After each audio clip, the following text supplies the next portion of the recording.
Assalamualaikum warahmatullahi wabarakatuh. Hai hai hai. Bagaimana kabarnya hari ini?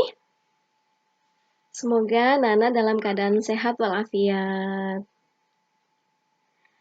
Baik, hari ini kita akan belajar bersama. Sebelum belajar, mari kita membaca basmalah.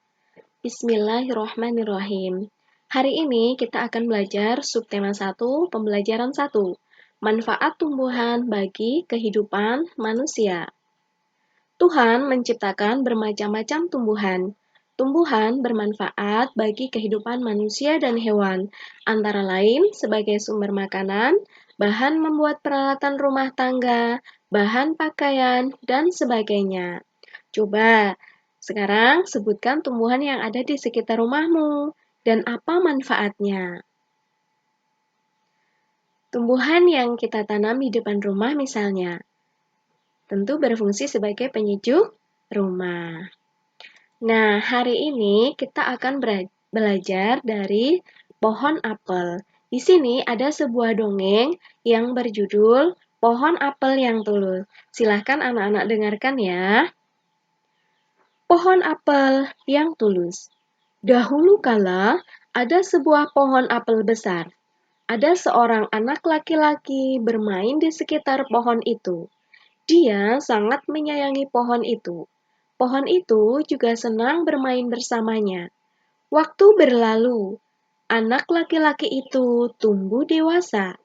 Suatu hari, ia datang kembali. Pohon apel menyambutnya dengan gembira. Bermainlah bersamaku, ajak si pohon apel.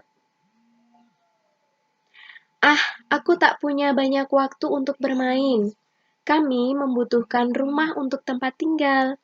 Bisakah kau membantuku?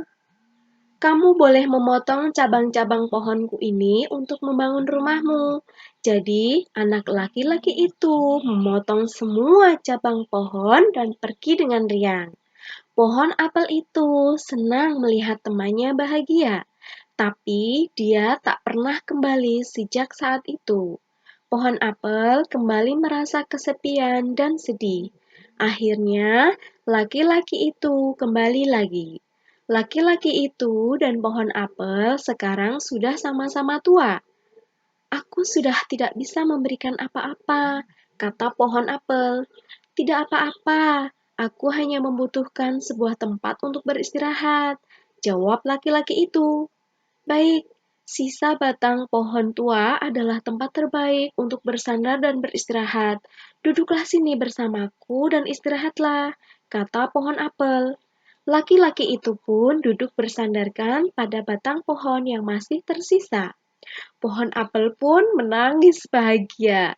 Akhirnya mereka pun bersama lagi. Nah, anak-anak, dari apa yang sudah Ibu bacakan tadi tentang dongeng ini, anak-anak diharapkan dapat menemukan isi dari dongeng ini. Kemudian, anak-anak dapat menceritakan kembali dengan bahasa sendiri.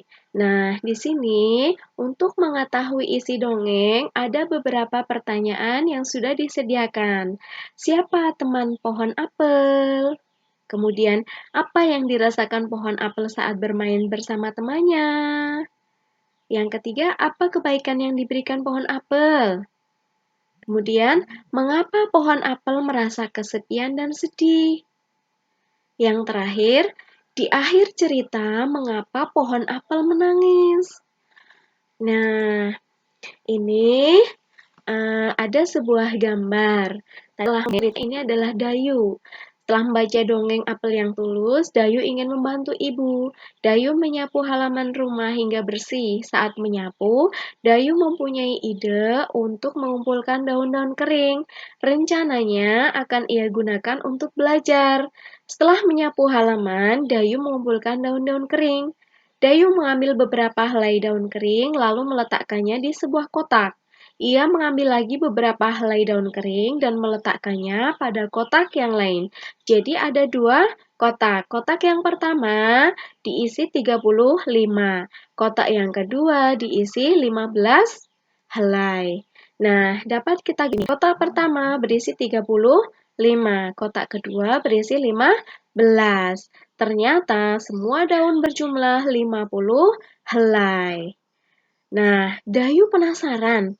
Ingin tahu jika posisi kotak itu ditukar, apakah jumlah daunnya akan sama? Kita lihat. Apakah hasilnya sama? Kotak kiri berjumlah 15, kotak kanan berjumlah 35. Setelah dijumlah, ternyata hasilnya masih sama, yaitu 50. Oh, berarti ketika penjumlahan ditukar posisi hasilnya masih tetap sama. Seperti ini ya, kita lagi. Kotak pertama 35 tadi, kemudian yang kedua 15, jumlahnya 50. Kemudian setelah ditukar posisi, yang sebelah kiri 15, yang lalu 5. Jumlahnya tetap 50. Jadi 35 ditambah 15 sama dengan 15 ditambah 35 setelah bertukar posisi. Kita coba pada penjumlahan yang lain, yaitu 120 ditambah 930 sama dengan 1050. Atau ketika kita balik 930 yang tadinya di belakang, kita coba di depan. 930 ditambah 120. Hasilnya tetap sama, yaitu 1050. Jadi 120 yang pertama ditambah 930 sama dengan kita tukar posisi yang tadinya di belakang menjadi di depan. 930 ditambah 120. Sampai sini sudah paham anak-anak? Iya, bagus. Nah, sekarang ini ada soal untuk latihan contoh. Pada pertemuan kali ini, karena kita belum bisa bertatap muka, maka lembar kerja siswa yang bentuknya seperti ini, kita sudah masukkan ke dalam link. Silahkan nanti anak-anak bisa mengakses link ini untuk dapat mengerjakan dari rumah. Nanti pertama dari absen dulu, kemudian anak-anak bisa menyimak materi pembelajaran, kemudian nanti ada 2 tugas. Yang pertama, lembar kerja 1 yang tentang isi dongeng, kemudian yang kedua yaitu tentang penjumlahan. Nah, demikian tadi pembelajaran kita pada hari ini. Semoga dapat membantu anak-anak dalam belajar dari rumah. Marilah kita tutup pelajaran hari ini dengan membaca tahmid bersama. Alhamdulillahirrabbilalamin. Baik, sekian dari Ibu. Banyak kurang lebihnya mohon maaf. Wassalamualaikum warahmatullahi wabarakatuh. Sampai jumpa.